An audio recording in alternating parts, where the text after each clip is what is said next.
মেঘলা আকাশের ফাঁক বলে রাতের তারা যেন ছুঁয়ে আসতে চাইছে এই পৃথিবীকে। আর সেই তারার মধ্য দিয়েই এবার ভারতের গ্রামে গঞ্জেও আসছে এলন মাস্কের স্টারলিংক। তবে এর সুখ সন্ধান সবার জন্য নয়, মাত্র 20 লক্ষ ভাগ্যবান মানুষই এই সুপারফাস্ট স্যাটেলাইট ইন্টারনেট পরিষেবা পাবেন। দীর্ঘ প্রতীক্ষার পর ভারত সরকার অবশেষে ছাড়পত্র দিয়েছে আমেরিকার প্রযুক্তি জায়ান্ট স্পেস এক্স এর এই প্রকল্পকে।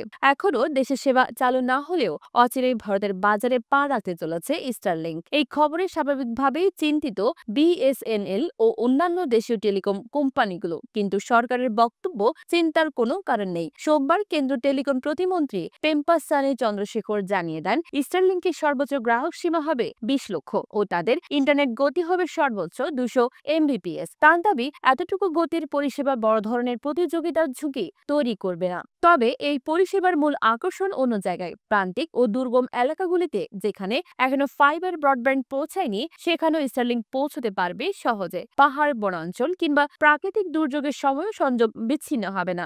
এটাই স্টারলিংকের আসল শক্তি, একটি নীরব অথচ zero return from the underworld মুহূর্ত, যেখান থেকে ফেরা যায় কেবল প্রযুক্তির ভরসায়। তবু প্রশ্ন উঠছে, 20 লক্ষই বা কেন? সরকারি সূত্র বলছে, স্টারলিংকের বর্তমান সক্ষমতা সীমিত, আর স্যাটকম প্রযুক্তির খরচ সাধারণ টেলিকমের তুলনায় অনেক বেশি। বিশ্বজুড়ে 100টিরও বেশি দেশে এই পরিষেবা চালু।